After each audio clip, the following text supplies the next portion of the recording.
ক্ষমা করে দিন গুরুদেব। এই কীট আমাকে দংশন করে রক্তপাত ঘটিয়েছে, তাই আপনার নিদ্রায় বিঘ্ন ঘটল। ক্ষমা করে দিন গুরুদেব। শিব শম্ভু, এত গভীর ক্ষত, এমন কঠোর বেদনা, তবু তুমি বিচলিত হলে না, তুমি অটল থাকলে। কে কে তুমি? কে তুমি?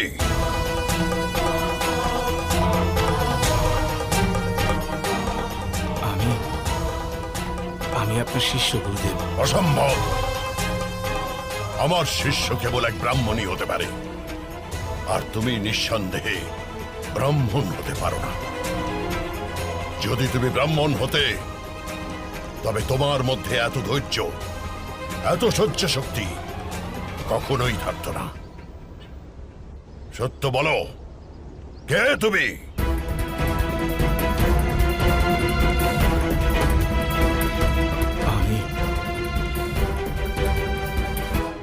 আমি ব্রাহ্মণ নই গুরুদেব।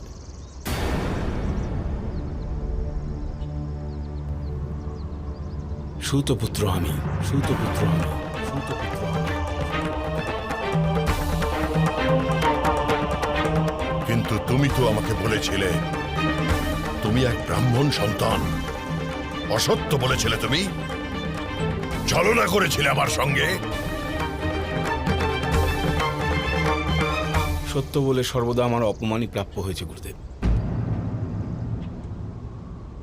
যদি আমি আপনাকে বলতাম আমি ব্রাহ্মণ নই, সূতপুত্র, তবে আপনার কাছ থেকেও আমাকে নিরাশ হয়ে ফিরে যেতে হতো গুরুদেব। ওরে মূর্খ, তুই ভীষণ বড় ভুল করেছিস। যদি তুমি আমার কাছে নিজের দুঃখ ব্যক্ত করতে, তবে আমি অবশ্যই তোমাকে কোনো সুযোগ্য গুরুর নিকটে পাঠাতাম। না কর্ণ, আমি কোনো জাতি অথবা বর্ণের বিরুদ্ধে নই। আমি তো শুধু কেবল ব্রাহ্মণদের দীক্ষা দেওয়ার ব্রত নিয়েছি। আমার পিতামহ মহর্ষি রুচিক আজীবন সকল বর্ণের মানুষকে শিব পুজোর শিক্ষা দিয়েছেন। যদি তুমি আমাকে সত্য বলতে পুত্র, যদি সর্বদা সত্যের পথে চলতে, তবে তুমি লাভবান অবশ্যই হতে। না কর্ণ, তুমি কি করে এটা ভুলে গেলে যে অসত্য আত্মার দুর্বলতারই দ্বিতীয় নাম, আর জগতের কোন বিদ্যায় দুর্বলের কোনো ফল হয় না পুত্র, ফল হয় না।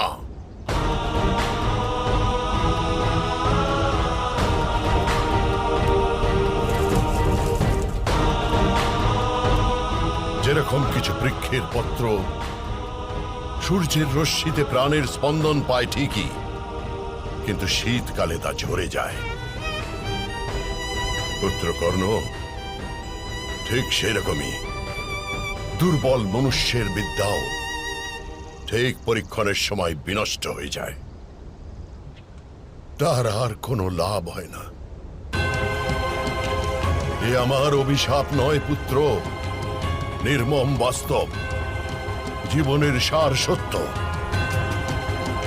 যাও কর্ণ, তোমার জীবনে এমন এক সময় আসবে যখন তোমার চরম পরীক্ষার মুহূর্ত উপস্থিত হবে, কিন্তু সেই ক্ষণেই তোমার বিদ্যা তোমায় সঙ্গ দেবে না, বিলুপ্ত হয়ে যাবে, তোমার কোনো লাভ হবে না।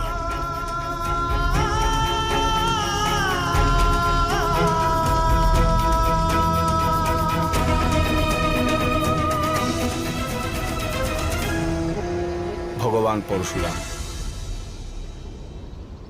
আমি দুঃখিত, আমি আপনার উদারতা বুঝতে পারিনি।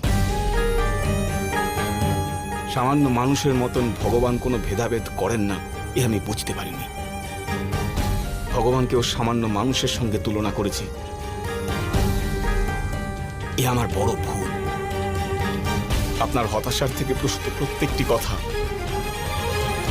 আমি আপনার প্রসাদ রূপে গ্রহণ করছি গুরুদেব।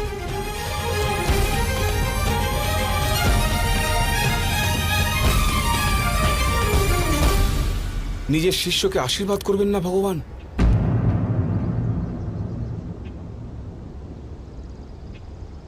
শক্তির কথা, ভক্তির কথা, জন্ম জন্মের মুক্তির কথা, জীবনের সার সত্যের কথা।